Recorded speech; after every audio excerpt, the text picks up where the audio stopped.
I'm one of the Gradle core developers, so I do development, training, consulting. I'm based out of Linz, Austria, and some of my hobbies are programming languages, so that's my biggest IT hobby, and then also chess and chocolate. I'm big into chess and chocolate as well. Last year we talked about, we had a similar talk, we talked about automation at Gradleware, so how we design our build pipeline, how we do other automation, how we do release automation. This year I want to have a slightly different focus and talk about our machine infrastructure. So how do we set up our build cloud, our build machines, and our virtual machines. So it's more going to be about configuration management and not about our build pipeline and our release process as it was last year. This is a case study. This is where we are today. It's not perfect, but it's working for us. So what I'm saying is not prescriptive. It's just my own experiences. And if you want to share your own experiences, please, at any time, or I have questions, please just chime in. I'd be very interested how you are solving some of the same problems we have. I'm sure that many of you solve it at a much bigger scale than we do. So I'd really be interested to hear your thoughts and your experiences.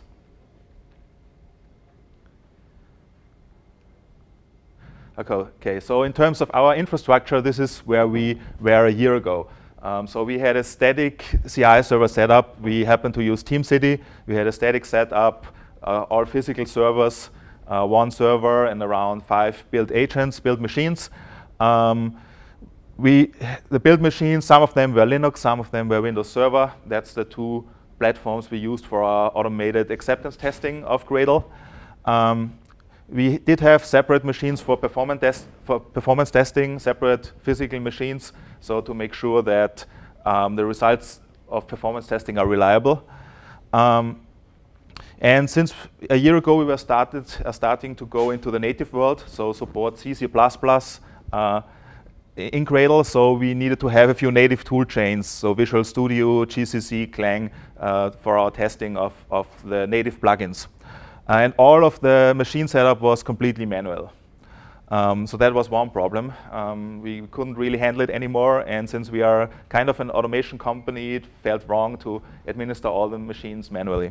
Other problem we had was performance, especially we do a release every 6 and 8 weeks, between 6 and 8 weeks, and at release time we had build queues which were like 24 hours because we wanted to run our acceptance tests on all different combinations of tool chains and operating systems, and we had too few machines, everything manual, and so the release cycle was really slow. Okay, where did we want to go from there? So first of all, we wanted to put some automation in place. So all the machines should be set up automatically. We wanted to have a way to scale out more easily. So if we need more machines, no manual administration or very little manual administration. We wanted to test more platforms and tool chains. So the 3 most important platforms for us for testing Gradle are Windows. This is the majority of our user base. Then different flavors of Linux and macOS. And of course, we also have users running Gradle on other platforms. So we have people running Gradle on a host because many companies have the policy they want to build their software on the same platform where they deploy it to. And so Gradle's goal is to run everywhere where Java runs, but we cannot possibly exhaustively test all platforms. So for the testing, for the automated testing, we focus on Windows, Linux, and macOS. Another thing that was important to us is to have not only a lot of machines, not only scale out, but to have high performance on a single build machine. Mostly because today Gradle build cannot be easily distributed across machines. You can do it on the CI server side, but Gradle itself can run its tests in multiple JVMs on the same machine, but not yet on many machines. And that's one reason why for us to get good like commit build, for example, performance, we need the single machine to be fast as well. And we wanted to get into cross-platform testing. As we were building out our C++ plugins, we wanted to build on one platform with one tool chain, build an executable, and then smoke test that executable that we built using Gradle on a number of other platforms. So these were some of the challenges that we faced. So first of all, we reconsidered our hosting options. So where do our build machines live? So far, we only had a data center. We rented out some root servers with a German hosting provider. And now we started to look into Amazon EC2, so to run our builds there. But eventually, we decided to stay with the root server approach because we didn't have much experience with Amazon EC2. We don't have anything running there. And we found that it was quite expensive for us to get good performance on Amazon EC2. Maybe we did something wrong. We didn't find the cheapest plan or something. But we found that for our build servers, we have different requirements than for production stuff. So reliability is not, uptime is not such a big requirement. So we don't need 3 nines or 5 nines uptime. We just need to have enough build machines around at any one time. And on the other hand, single machine performance, both CPU and I/O, we need a really fast disk and a really fast CPU. And we cranked that up on Amazon, but that cost a lot of money. And so we decided to stick with the old school root server approach and just rent some more servers. Okay, so the next thing was everything was on physical servers. So TeamCity was installed on physical servers. We had no virtualization whatsoever. So in terms of automation, we wanted to get some virtualization in place. We had Windows and Linux, which means we had physical Windows servers. And we weren't very happy to administer those.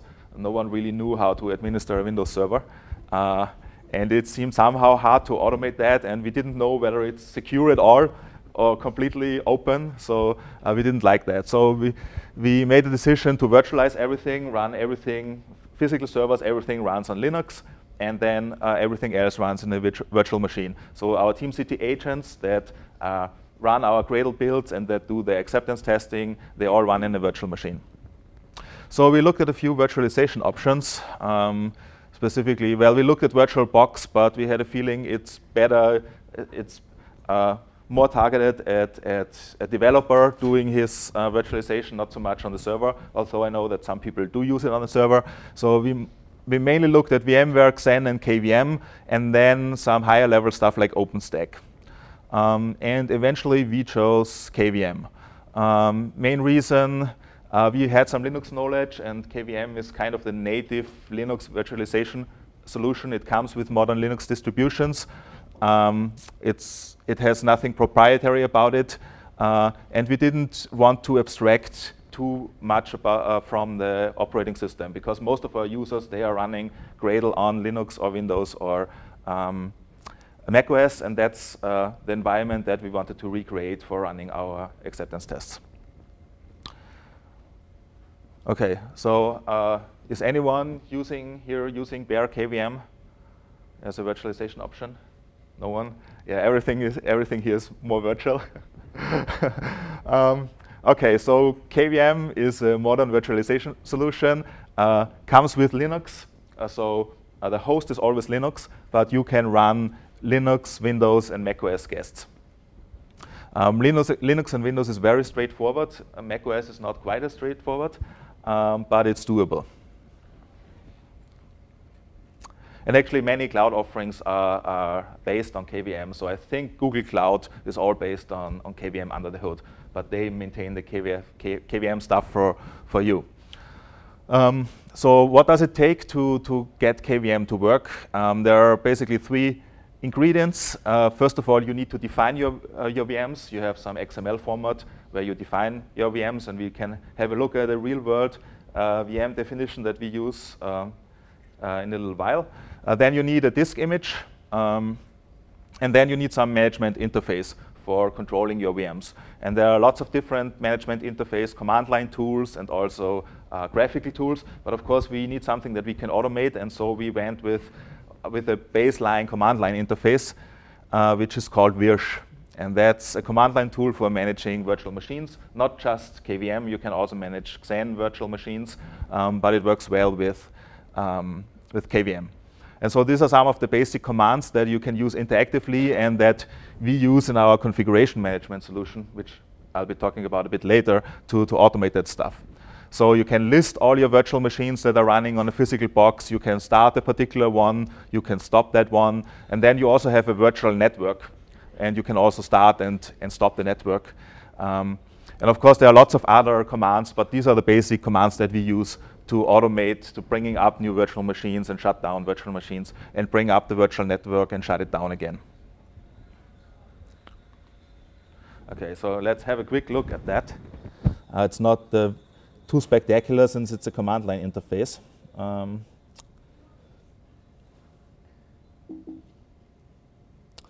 Okay, so this is one of our servers, and if I go virsh list, then I should see all virtual machines. As you can see, it's a physical box that only has one virtual machine.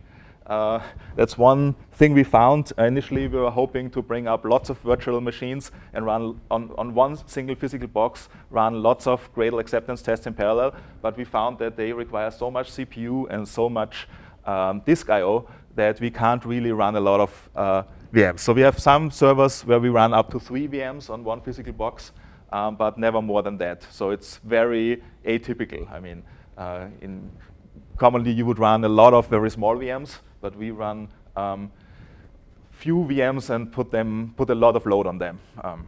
Or TeamCity puts a lot of load on them. So we never got past 3 virtual machines per physical box so far. Okay, so now I could try to destroy this guy, Ubuntu 1. And then it's gone. And you see that the definition is still there. So if I list all, I believe, then you see it's still there, but it shut off. And now let me start Ubuntu 1 again. Someone will be happy when I bring back our build machine. Okay. And then we can, of course, SSH into that guy. So, but typically, we are at a degree of automation where we typically don't do that, except if we need to troubleshoot something or check the logs or something. Okay, so this is all. We use Ubuntu Linux for all our Linux testing currently, yes? You said that it was became more than 3. It became CPU and your CPU and I/O became very load bearing. Yeah. What was that because of the nature of the testing that was going, the automation that was going on with Gradle? Yeah, we think it's more the nature of test than KVM. KVM is supposed to have low overhead, but it's a low-level solution, and so you need to really know what you're doing. And what we found is, especially to configure the I/O, that's the most difficult part. So you get good CPU utilization. I mean, little CPU overhead with KVM more or less out of the box, but to get good I/O performance is more difficult. There are so many knobs, and you always have the host, the host file system and the host caching, and then you have the same thing on the guest. And then you can try all variations of shutting off the host file cache and the host file system journal, and then you can try the same on the guest or on both. And so we experimented a lot with that. And we now have a very bare-bones setup, so we don't compress the images, and we turn off journaling for the ext file system. Very bare bones, but it works for us. Yeah. So is it the same type of testing or builds that you're doing inside the VMs, or were they different type of? Did you have like this VM is going to be doing this set of? Yeah, we have a set of common tests that we run in all environments, and then we have tests for a specific operating system or a specific tool chain, like GCC or something. So some of them are specialized, and there's a base set that we run everywhere, basically. Okay, so this is the command line interface, but we don't use it a lot manually anymore. We have automated this, and we'll get to that in a minute.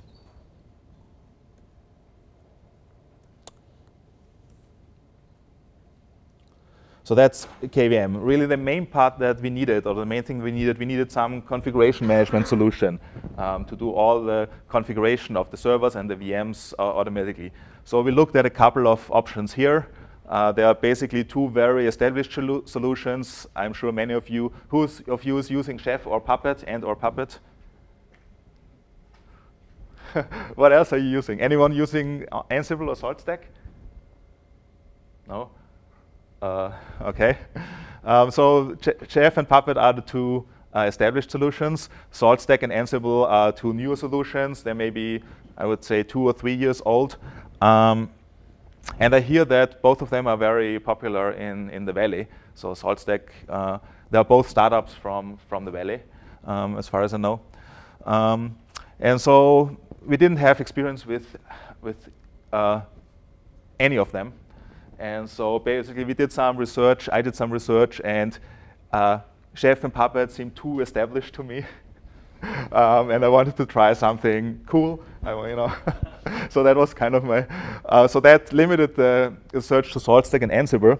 And then the thing was that, at least at the time, like 9 months ago, Ansible didn't support Windows. And that was a deal breaker for us, because unfortunately, I shouldn't say that, but a lot of Gradle users are using Windows, so it's really important for us to have a good Windows story and to have that tested. So we had to use a configuration management solution that supports Windows. And I believe Chef and Puppet do, but Ansible didn't, so that limited our options. If we wanted to be cool, then SaltStack was the only way to go. So that's what we did. And when I say they are not as established, I mean both of them are, both SaltStack and Ansible have companies behind them, are well funded, so they are established, but not as established as Chef or Puppet, possibly. So what's SaltStack? We use it as a configuration management tool, but as its core, it's a distributed execution platform. So the very core layer of SaltStack, that's, I get to that, that's an event bus that allows you to communicate between all your nodes and distributed data and commands across all your nodes. And on top of that, they build a configuration management solution. What they call their solution is infrastructure as data. So Chef and Puppet, they say they are infrastructure as code. And SaltStack wants to take the coding a little bit out of that. So because not every administrator is perhaps a great coder, so they're a bit more rigid, and you describe the state of your expected state of your servers not with a Ruby script or a Python script, but you describe it with a YAML data structure. Now, whether that's more declarative, I mean, it's a little bit cheating perhaps, and you still need to be able to dynamically create your configuration. So YAML alone doesn't do it, like XML alone for a build tool usually doesn't do it. So then you can use a template engine around that. So you can use a templating engine to create the YAML data structure that describes the state of your system. Besides Linux, they do support Windows and macOS. That was important for us. And it's a very loosely coupled and flexible system. And I think that's part of their success. So it was kind of a fresh approach to me. Whereas Gradle tries to model everything, do the right thing everywhere. In SaltStack, a bigger focus, I mean, it's not a build tool, it's a configuration management tool, but a bigger focus is everything is loosely coupled and everything is simple. Keep it simple. It's almost more important to them than do the best possible right thing. SaltStack itself is implemented in Python. It's up on GitHub. And according to some GitHub trend, it was one of the most trending repositories in 2013. They had more than, I think, 140 collaborators in 2013. And of course, it's open source. So how does SaltStack work? It has a master-slave topology. So in the simplest case, you have one master, that's the control node.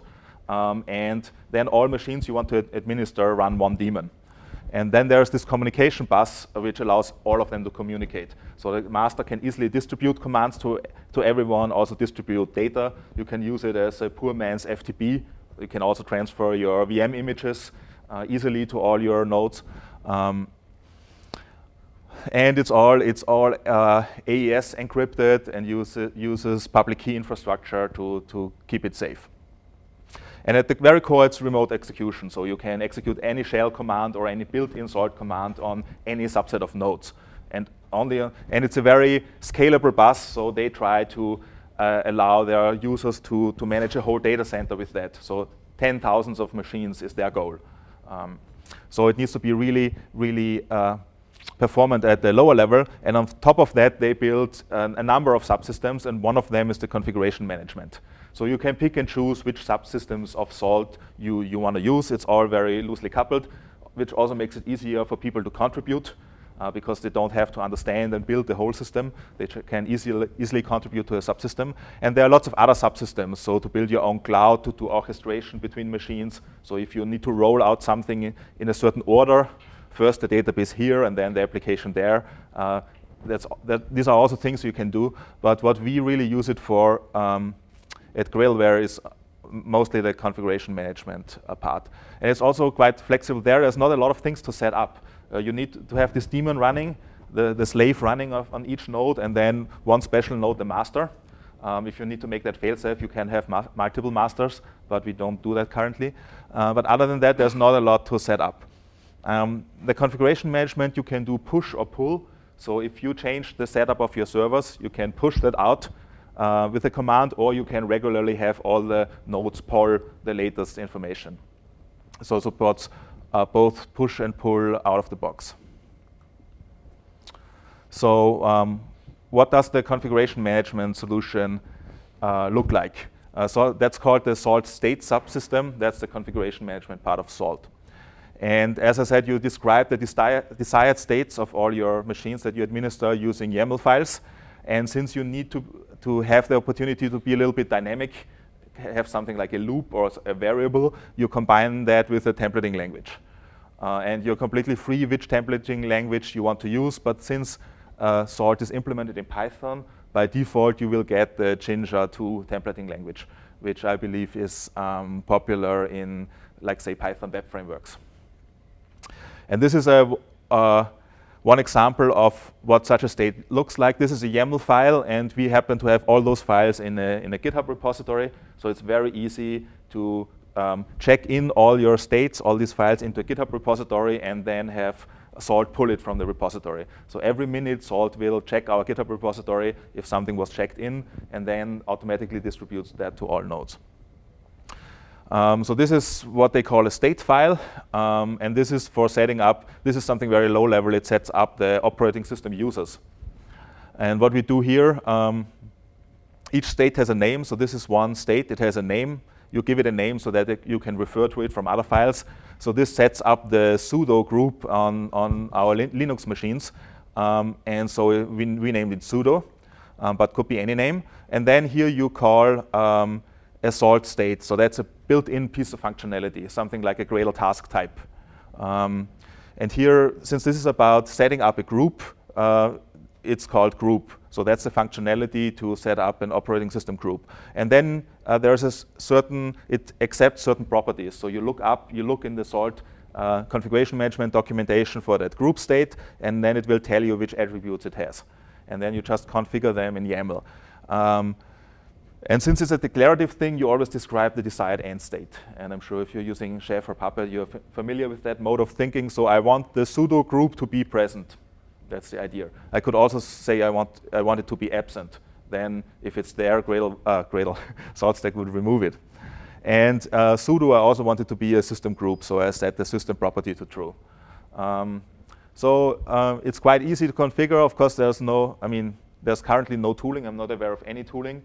I don't know if that format lends itself very well to tooling the YAML. I mean, you could build, if you had a schema or something, you could build tooling around it. But right now it means looking up in the documentation all different Salt states with their attributes and then configuring them. Very often you need something more dynamic, some loops or variables, and this is an example for that. So here the templating language comes into play. Now we want to set up all the users on that machine. And presumably, we need to set up multiple users. So we pull the user data from somewhere else, and I'll show later where we pull it from. And then Jinja is a Python-based templating language. So here we loop over all our users and then create this user state for each user. So this is the name of our state. This is, again, the built-in Salt functionality for creating a user. We say we want the user to be present. We set its full name. Again, we pull that full name of the user from somewhere else. We set the user ID. We set the additional groups, so that user should be in the pseudo group. That's the preferred shell of the user. And that's just a fraction. We do set a number of more attributes. And so this here ends the loop. So this is how you work with the Salt state system. And the idea or hope is that this format lends itself to non-programmers as well, to system administrators which maybe don't have such strong programming skills. And I think there is some truth to it. Although you start to get into programming as soon as you do loops and variables, I still find it somehow quite easy to use it. So it was, for me, a fresh approach to building a data model. What this does under the hood is similar to Gradle in that Gradle builds, first of all, builds a data model containing all the information required for the build and only then executes it. Same story here. So this builds a Python data model. The difference is that the Python data model created from this YAML is not strongly typed. So it's just nested dictionaries. And only then Salt executes it.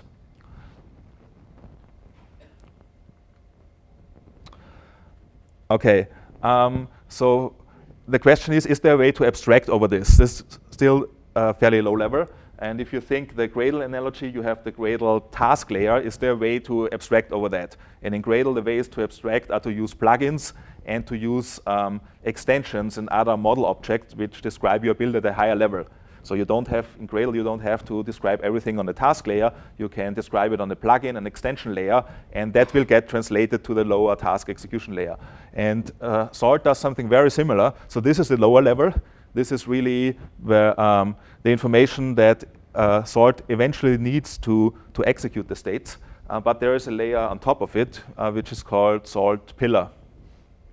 And Salt Pillar is just a free-form YAML data structure. So you can make up your own YAML data structure. You don't need to write the schema.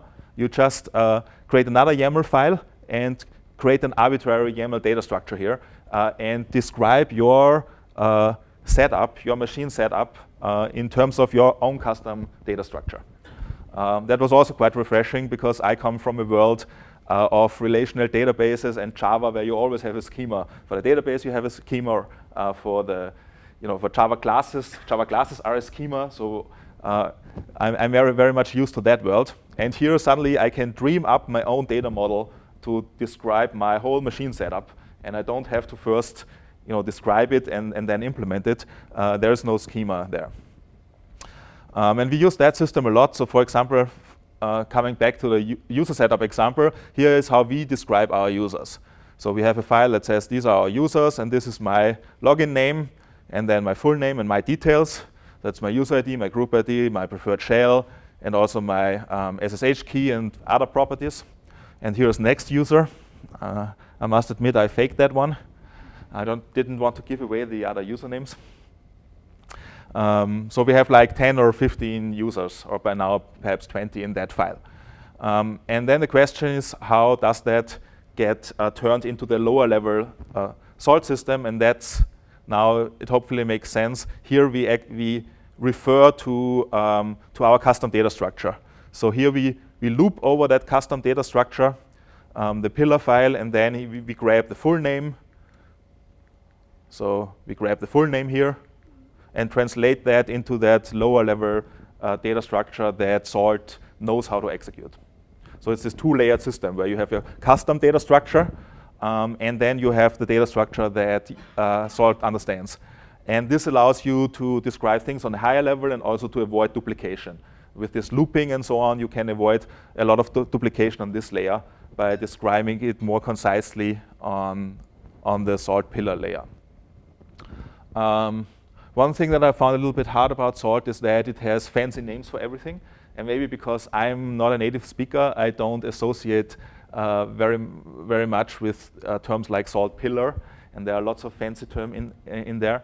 But it's something, at least they're unique. So once you understand the Salt vocabulary, you can find your way around it fairly easily. So this is the basics of how the Salt configuration management solution works. And at some point, you need to execute that. You need to bring the machines into that state that we just described using YAML files in our, for example, Git repository. And the easiest way to do that is via the command line. So there are some Salt commands which you typically run on the master, from the master. And there are a number of different commands. And the basic structure of a command is, so it's a Salt command. Then you tell Salt the nodes where this command should be run, so a subset of the nodes. And there are many ways, like you can do regular expression-like expressions to only run things on all your Windows machines, all your Linux machines, all machines whose host name starts with Ubuntu. So there are lots of ways to target the machines where you want to execute stuff, and then you follow up with the command. So for example, manage status, that will tell you, you send that out to all your machines. It will tell you which machines are up, which are connected to the master. So all the slave machines need to be connected to the master. You can also run arbitrary shell commands interactively if you really want to. So here I'm just targeting this one machine and run the echo command. More interesting and more common, you will want to bring the machines into the state you described in the YAML files, not so much the interactive thing. So this is the way to do that. So here I bring just this machine, the 5 Gradle org, in a particular state, and I just want to apply the user state. So after I added a new user in my YAML file, committed that to the Git repository, if I really just want to apply that state to a machine, I could do it with the state.sls commands and then say, please just the user's YAML file, please apply that and add the user on that machine. Really, because we are about automating stuff, the only command that we really run is bring all machines, that's the star, into their desired end state. So get all machines into exactly the state described in the YAML files in our Git repository. That's what we usually run. And that's called state.highState. You see, again, there's lots of special terms. So the high state, that's the desired end state for a particular machine. So get all the machine stars in their end state. And of course, this is kind of incremental. Salt won't run all our formulas every time, but it compares the current state of the machine to the state compared in the YAML file, and also only does the necessary work. So if the user already exists, of course, it will not try to create the user again. OK, so let's have a quick look at that.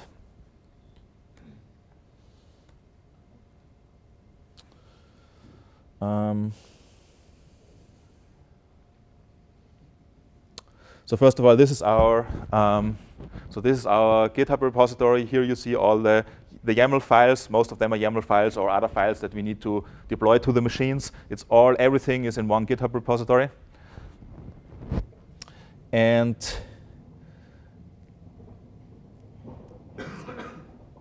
the pillar is perhaps more interesting. So we describe all our physical servers and all our virtual machines with a custom YAML data structure. So that would be one physical machine. It has this host name, the fully qualified domain name, this IP, and the role of that machine, it's our build server. This is where our TeamCity server runs.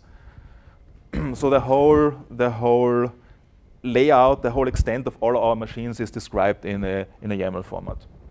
And then we don't have so many physical servers right now. As you can see, we only have 5 physical servers which are fully automated, fully under configuration management, and the other ones are build hosts, so they run the builds.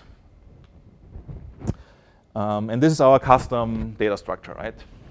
And then we have the VMs on top of that. So for example, we have the Ubuntu One VM, which has a role build VM Linux, and it's run on the host F3. So the association with which VM runs where is also everything. All that information is captured in the YAML file. So we don't use any graphical user interface to say this virtual machine should go there. It's all that we have is in a YAML file and under source control, which makes it easy to roll it back or forward. And then we set up the IPs for the virtual machines, and again, there's a lot of templating. You see the Ginger templating language. There's quite a lot of templating involved. And it's a low-level solution, but it works well for us. Okay, so now let's try to run a few commands. So let's see. Okay, so usually we don't use the salt system interactively a lot, but just to show it off, let's try to run a few commands. So we can first check which machines are up. I'm now logged into the salt master, and from there I can distribute commands to all my machines and virtual machines. So both our physical machines and our virtual machines, they are under configuration management. So each of them runs a daemon, each physical and each virtual machine. So salt run manage.status, that should show me which machines are connected to my master. Okay, so these are my machines. These are my, it's a little bit tough to see here. These are my five physical machines, and currently I have 4 VMs connected to that master, 3 Ubuntus and 1 Windows box. Now I can try to run some command.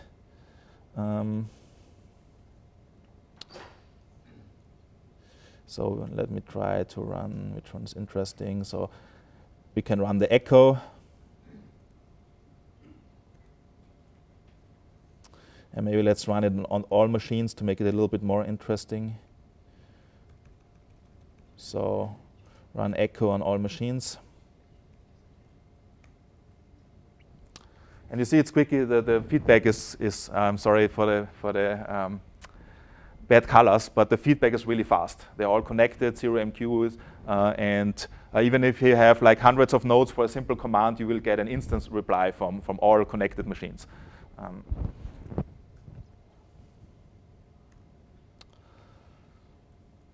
Maybe let's run one more. Maybe let's try the high state. That will take a little bit. So now I'm telling it to get all machines in their desired end state if they aren't already in that state. That will take a while, so I'll let it run in the background, and let's come back a little bit later and check the output. So get everything in its desired end state. Okay, let's keep that running.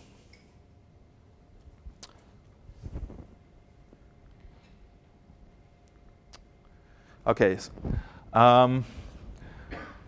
a few interesting nitpicks, a few interesting things we had to solve. First one is, how do we bootstrap that solution? I mean, it describes the desired state of all of our servers, but how do we bootstrap it?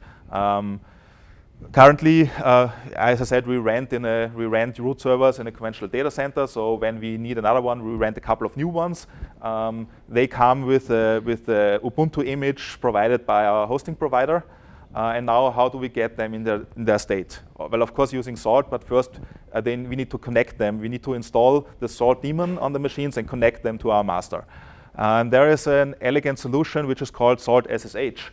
So even if you don't have a Salt daemon running on a machine, you can still configure it as long as you have SSH root access.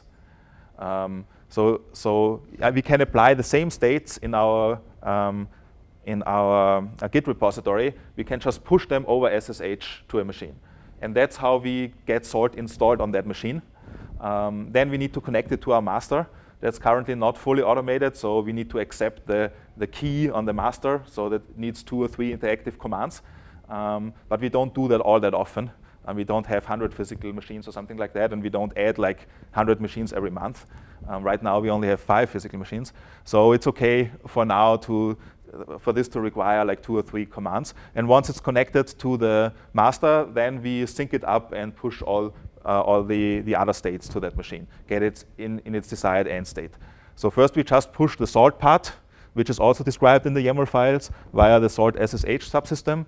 And then once it's connected, we push all the rest. We did have a little bit of troubles when we set that up like 9 months ago, because what we found is that Salt SSH was still fairly buggy. But by now, it's working for us. Another question is, how do we develop those YAML files? How do we test those? So how do we do that? Well, in the very beginning, we used our real servers like to try things out. So we pushed to the Git repository, waited a minute, and then looked what happened on the machine. Of course, that's not a very good idea, but you need to start somewhere. So then we started to replicate to have a local Salt setup with a master and a minion VM, and that's when we got into Vagrant. So we use Vagrant for that, bring up 2 VirtualBox VMs, one is the master, one is the minion, and test out our YAML files in this way. It doesn't go quite the full way. We haven't set it up.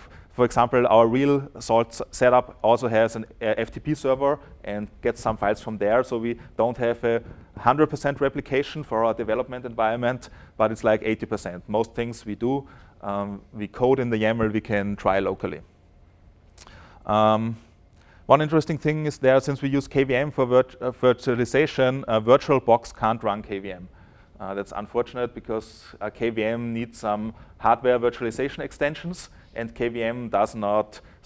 So inside VirtualBox, the virtual CPU does not expose these virtualization extensions.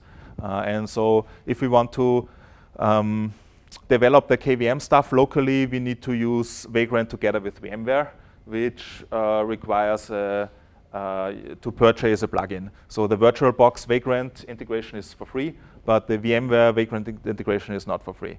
But that's how we can test our KVM setup locally. Okay, so next problem we had to solve is how do we get the base operating system installed, the target environments that we want to test, like Windows, Linux, Mac OS. How do we do that? So how do we create the base OS image? We started out manually, of course, but that didn't scale even for our 10 or so images. So then for Linux, we looked at Ubuntu VM Builder. That's kind of the Ubuntu solution for creating Ubuntu images. I believe it's only good for creating Ubuntu images, but that's already something. But that caused us a lot of headaches. So it's a Python-based solution, and every time a new Ubuntu version comes out, Ubuntu VM Builder has to be patched or developed to support the new Ubuntu version. So you have this new Ubuntu version, you're really happy, you want to bake an image for that, and you can't do it because Ubuntu VM Builder for version 14 doesn't yet support creating an image for version 14. So we had these kind of problems. And then we started to patch the VM Builder, the Python files and so on, and lots of wikis, copy over things, and it just didn't work. And fortunately, we found Packer, which is from the same guys that are doing Vagrant, which is a much better tool to create your images. So now we are using Packer for creating both our Ubuntu and our Windows images. And the nice thing about Packer, first of all, it supports many virtualization solutions. So we create KVM images, but it also supports VirtualBox, VMware, EC2, and so on. And it uses the original OS installer. So you need an ISO of your installer disk, Windows or Ubuntu or something, and then you can script the genuine installation procedure. So it's no longer some script-based solutions, but you automate the original OS installer, and this makes it much more stable, and it's much more likely that if you want to install a new version of an operating system, you don't need a new version of Packer. So that's why it works really well for us. And it also integrates with configuration management tools, because after you created the base image, you probably want to put further software on the image before you bake the final image. And in the simplest case, you can do that with shell scripts, but it also integrates with SaltStack and with Chef and Puppet. So if you already have your SaltStack formulas, you can apply that to the unfinished image. So that's another nice thing. Currently, we only bake fairly basic images, so we don't bake images which have the whole software stack that we need for testing on them. We could do that, but currently we just create a base image, get it online with Salt, and then via Salt traditionally push out all the configuration via the Salt configuration management. Might be more performant to put everything into the image and then just distribute the image, but the main part in any case is the configuration management. And the only remaining question is, when do you apply the configuration management? Do you do it at image creation time, or do you do it later? And we went for the simpler path for now. But in any case, the solutions will be very similar. The most effort goes into automating the configuration management. OK, so this is a really small slide. Let me see if I can increase it a little bit. So this is how we create Packer to create our OS images. One more thing I want to talk about is the cross-platform testing. Unfortunately, this is all theory. We didn't get to implementing this so far. So the goal is for our native tool chains, we want to build a native executable on one platform with one tool chain, and then smoke test it on a number of target platforms where it's supposed to be runnable. And our plan is to also use SaltStack for that. But unfortunately, it got delayed. Other things became more important. So we have not yet implemented this. But this is the plan. So we have, in our case, it's a TeamCity build job, which runs, say, all our C++ integration test. Then we have different host platforms. This is where we want to execute the integration tests. And the integration tests, what they do is they run a Gradle build, which produces, using the C++ plugin, a native binary. So the distribution to the host platforms where we build the binary, this is done on the TeamCity side. So these are all TeamCity agents. They have different operating system like Windows 7 and different tool chains like Visual Studio 2013. OK, now we run the integration test here, and the integration test kicks off a Gradle test build that produces that binary. So we have produced the binary, and now we want to test that binary on a number of target platforms. So how do we do that? And the plan is, since all our virtual machines are connected via Salt, it's very easy to push binaries forth and back, and generally push information forth and back between all the nodes. So you can not only push information between the Salt master and the minions, but you can easily communicate between one minion and a subset of other minions. So we have this communication bus is already there, and so we intend to leverage that to push the binary to all the target platforms where we wanted to run it. So for example, we build on Windows 7 with Visual Studio 2013, and we want to smoke test the binary on Windows XP, Windows 7, and Windows 8. So we use Salt to Salt's remote execution facility to push out the binary, run the binary there, scrape the standard output of that binary, and bring that back to the host machine. And in there, this could be a JUnit test. A JUnit test which calls into Salt, which first runs the build, produces the binary, then calls into Salt to distribute the binary, then get back all the results. So that's very customizable, but basically you get back some YAML data structure, which describes, that Salt ran the executable on these 3 nodes, and they produced this standard output. And then our JUnit test infrastructure can make sense of that output and check whether the smoke test was successful. You didn't want to use the TeamCity artifact dependency stuff for doing that? That didn't quite serve the purpose? Or? Yeah, the thing is, we wanted to have one job which runs the integration tests and tells us about the result, and we didn't want to split that further up into further jobs. So the first part of the fan out is done by TeamCity. So we build the same binary on different hosts, and each of them has one TeamCity agent. But then the target platforms, our plan is, we haven't implemented it yet, to do that via Salt. So we can see in the result of one JUnit test whether the binary is executable on all the target platforms. That's the idea. So hopefully next time we're around, I can tell you whether this works or how well it works. And I'm pretty sure that we'll get to implement it soon, because our C, C++ support and native support in general is kind of exploding. So we see a lot of interest in our native support, and so we need to get also the testing to the next level.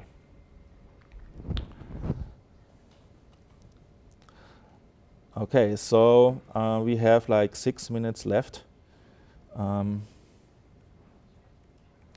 That's all the content I had. I'm more than happy to answer questions, or if you have experiences and you found a better way to manage your build infrastructure, your machines, I'd be very interested in hearing about this.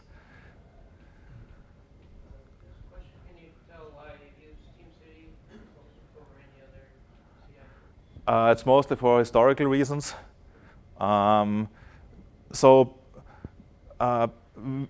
We don't have a lot of logic in our build jobs in any case. So we try to have everything configured in Gradle. So basically all the jobs run one and the same Gradle command, Gradle CI build, and we don't use fancy plugins or anything. So we could fairly easily probably switch it out and use Jenkins instead.